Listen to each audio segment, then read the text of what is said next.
Selamat pagi kepada Bapak dosen dan kawan sekalian semua. Kami dari kelompok 7 ingin menampilkan PPT yang berjudul Sistem Hidrolik Produksi dan Pemeliharaan Sistem Hidrolik yang terdiri dari Muhammad Reja Pratama dengan NIM 52124220007, Andi Chandra Sombi dengan NIM 51933220013, Florencia Raisa Septiasi dengan NIM 52131220006. Sistem hidrolik. Pengertian sistem hidrolik. Sistem hidrolik merupakan suatu bentuk perubahan atau pemindahan daya dengan menggunakan media pengantar berupa fluida cair untuk memperoleh daya yang lebih besar dari daya awal yang dikeluarkan, di mana fluida mengantar ini dinaikkan dengan tekanannya oleh pompa pembangkit tekanan yang kemudian diteruskan ke silinder kerja melalui pipa-pipa saluran dan katup-katup gerakan translasi batang piston dari silinder kerja yang diakibatkan oleh tekanan fluida pada ruang silinder dimanfaatkan untuk gerak maju dan mundur. Tekanan oli yang besar diperlukan untuk mendapatkan tenaga yang cukup besar untuk membuat sistem hidrolik dapat bekerja secara maksimal. Sistem hidrolik bekerja menggunakan dua sistem kerja, yakni sistem terbuka. Pada dasarnya, sistem hidrolik bekerja menggunakan media fluidik, yakni minyak hidrolik.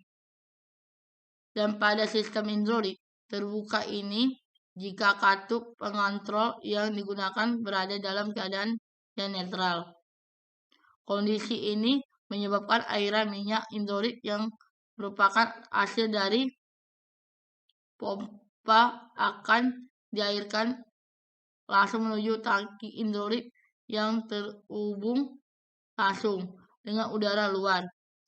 Dan pada saat keadaan minyak hidrolik terhubung langsung dengan udara luar, maka kapasitas minyak hidrolik yang dihasilkan oleh pompa mencapai batas maksimum dengan tekanan yang mencapai maksimum. Sistem kerja ini memiliki konstruksi mesin yang sangat sederhana karena tidak memerlukan sistem kendali pada kapasitas airan minyak yang dihasilkan pompa.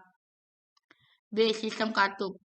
Pada sistem hidrolik tertutup, jika katup dalam kondisi netral, biasanya airan oli yang merupakan hasil dari pompa hidrolik akan dialirkan menuju sistem tertutup yang tidak terhubung dengan udara luar. Kondisi ini akan membuat tekanan antara pompa dan juga katup naik sampai batasan tertentu, di mana tekanan tersebut digunakan oleh sistem pengendali untuk membuat pompa berhenti mengalirkan minyak hidrolik menuju ke sistem hidrolik. Bila dibandingkan dengan sistem terbuka, sistem ini lebih menghasilkan gerakan yang sangat stabil dan terhindar dari turunannya gerak kerja akibat tidak tercapainya tekanan dari minyak hidrolik sewaktu terjadi perpindahan gerakan dasar-dasar sistem hidrolik. Hukum Pascal.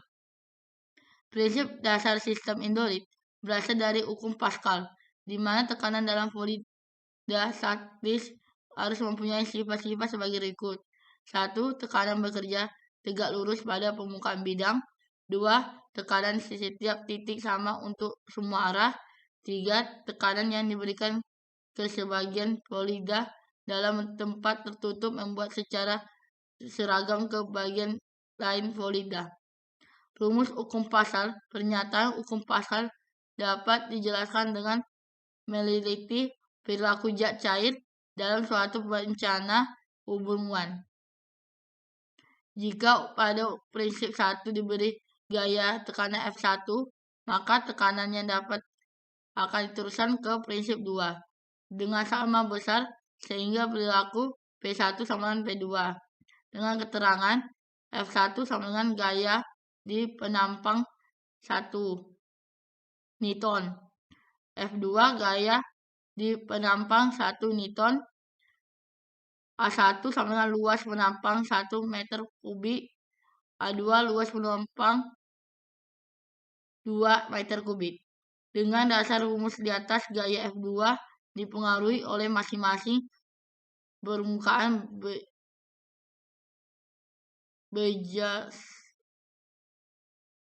bencana. Dengan demikian, jika permukaan bencana lebih besar, maka gaya yang dapat juga lebih besar. Itulah sebabnya seorang montir mampu mengangkat sebuah mobil. Mesin Indorit digunakan sebagai pemindah energi dari aliran fluida ke tempat lain melalui menggerakkan komponen-komponennya dan sebaliknya. Juga dapat digunakan untuk memindahkan energi dari suatu komponen menuju fluida.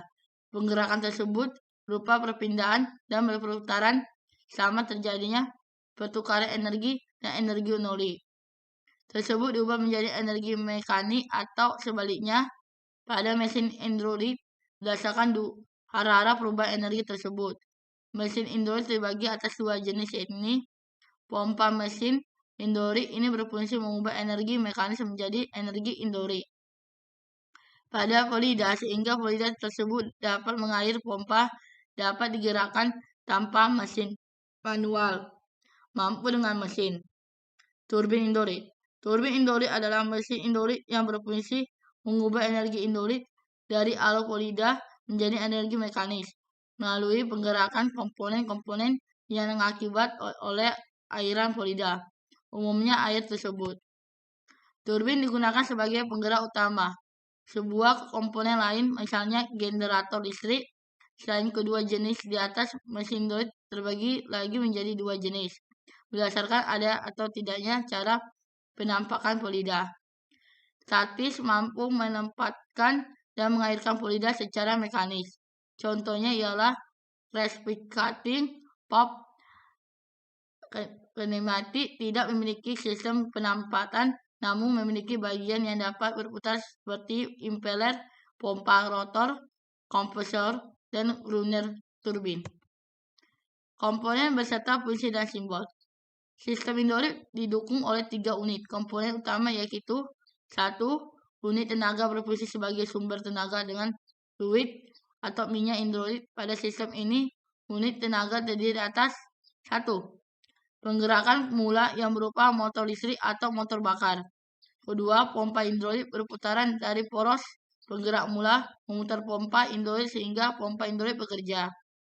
3. Tangki hidrolik berfungsi sebagai wadah atau penampang cairan hidrolik. Keempat, kelengkapan aksesoris seperti pressure gue, gelas penggugah, relief valve. Unit penggerak akuator berfungsi untuk mengubah tenaga fluida menjadi tenaga mekanik hidrolik. Akuator dapat dibedakan menjadi dua macam. 1. Penggerakan lurus linear akuator silinder hidrolik. Kedua, penggerak putar motor hidrolik rotator akuator. Unit pengatur berfungsi sebagai pengatur gerak sistem hidrolik.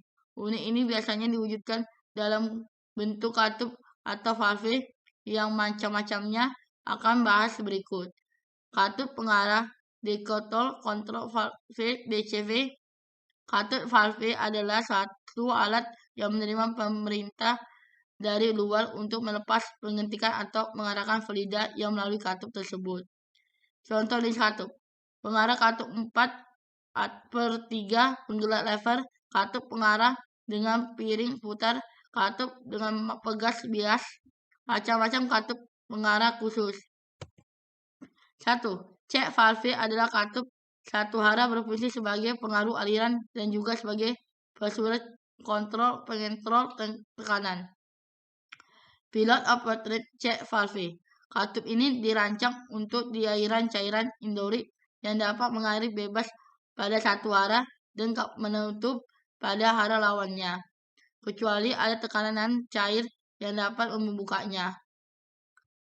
Katup pengatur tekanan cairan hidrolik diatur untuk berbagai tujuan, misalnya untuk membatasi tekanan operasional dalam sistem hidrolik, untuk mengatur tekanan agar penggerak hidrolik dapat bekerja secara berurutan. Macam-macam katup pengatur tekanan adalah relief valve digunakan untuk mengatur tekanan yang bekerja pada sistem dan juga mencegah terjadinya beban lebih atau tekanan yang melebihi kemampuan rangkaian hidrolik. Yang kedua, sequence valve berfungsi untuk mengatur tekanan untuk mengurutkan pekerjaan, yaitu menggerak silinder hidrolik yang satu kemudian baru yang lain. Ketiga, pressure recorder valve berfungsi untuk menurunkan tekanan fluida yang mengalir pada saluran kerja karena penggerak yang akan menerimanya didesain dengan tekanan lebih rendah. Flow control valve. Katup ini digunakan untuk mengatur volume aliran yang berarti mengatur kecepatan gerak atau piston. Fungsi untuk katup ini adalah sebagai berikut. 1. Untuk membatasi kecepatan maksimum gerakan piston atau motor hidrolik. Kedua, untuk membatasi daya yang bekerja pada sistem.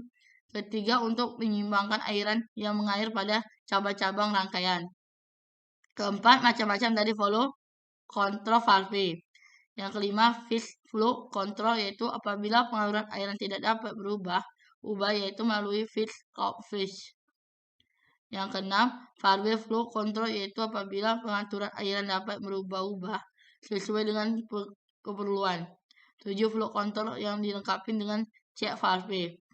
Ke-8, flow control yang dilengkapi dengan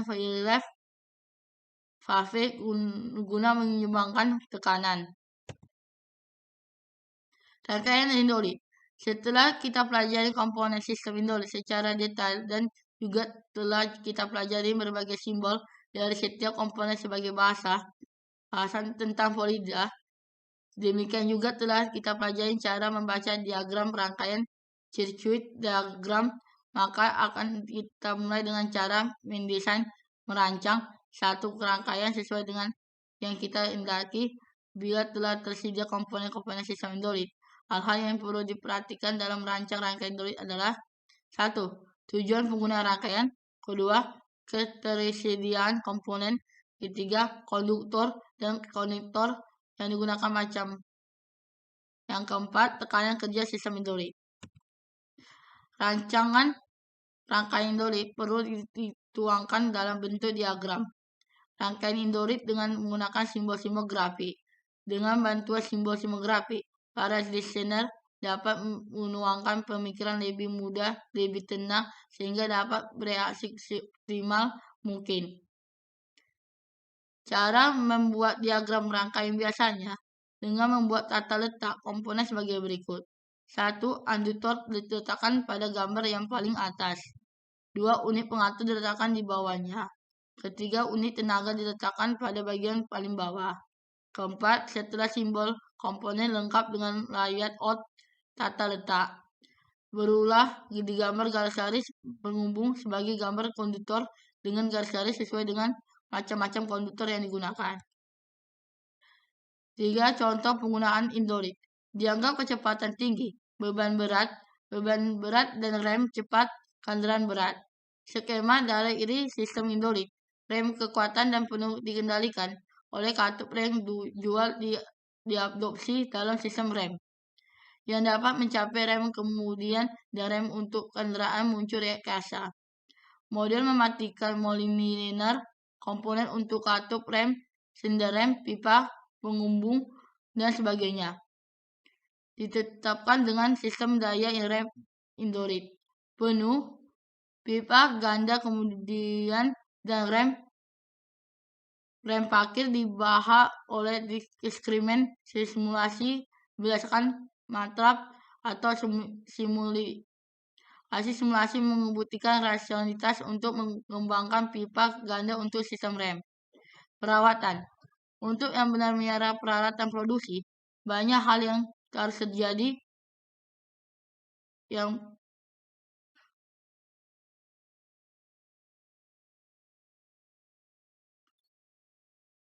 hal yang untuk memastikan peralatan bekerja dengan lingkungan yang mungkin terbatas. Untuk daerah tanam, banyak masalah yang industri dapat dikroisi dengan pepatah lamanya yang tentang kebersihan. Pemeliharaan rencana. Setelah merekam kondisi peralatan dan mengindikasikan dan mencatat kebocoran dan masalah lainnya, layout merancang perawatan selain jadwal kerja. Rencana ini harus mencakup tenaga kerja, bagian dan bantuan dari luar. Diperlukan sebuah rencana perawatan umum meliputi item berikut. Pertama, kebersihan daerah tersebut, kemudian menguji peralatan untuk kebocoran. Carilah bagian yang rusak atau patah, mendengarkan suara-suara aneh atau tidak bisa, dan secara umum melihat apakah peralatan beroperasi pada spesifikasi desain. Para produsen peralatan dapat menyediakan operasi dan pemeliharaan manual mengenai peralatan, mempelajari sampel minyak dan diambil sebelum dan memutus sampah jika ada. Komponen memerlukan perbaikan atau penggantian. Rencana peralatan juga mencakup bagian tenaga kerja, baik dari rumah dan kontrak, dan jadwal periksa pertukaran panas jika mereka pendingin udara jenis bersih, dan memeriksa mereka untuk strip dan tabung, juga mencari penghalang di jalan airan udara, pemeriksaan penukar panas untuk kebocoran setelah mereka telah dibersihkan, dan tekanan periksa sumbutan dan puting yang rusak yang mungkin membatasi airan udara hidrolik atau pendinginan. Jika kemungkinan, periksa juluran yang internal untuk penyumbutan atau pembatasan sebuah air penukaran panas mungkin harus dikirim keluar untuk membatasi, namun dapat ditekan dengan airan di rumah. Selanjutnya, kita memeriksa kondisi keselamatan dari motor, pompa, dan kopling. Beberapa keuntungan sistem hidrolik. 1. Pemindahan gayanya besar meskipun dengan komponen yang kecil. 2. Pengendaliannya dapat diatur dengan baik. 3. Tekanan gaya momen serta kecepatan dapat disetel tanpa tahapan. 4. Umur peralatan hidrolik relatif panjang. 5. Dengan alat penghubung yang tepat dapat mungkin membalikan arah secara cepat. 6. Dapat dikendalikan dengan jarak jauh. Selain beberapa keuntungan yang dimiliki, sistem hidrolik juga dapat kerugian-kerugian. Beberapa kerugian pada sistem hidrolik. 1. Harga komponen atau alat hidrolik relatif mahal. 2. Tekanan fluida hidrolik cukup tinggi. 3. Kurang cocok untuk industri makanan. 4. Dan lain-lain.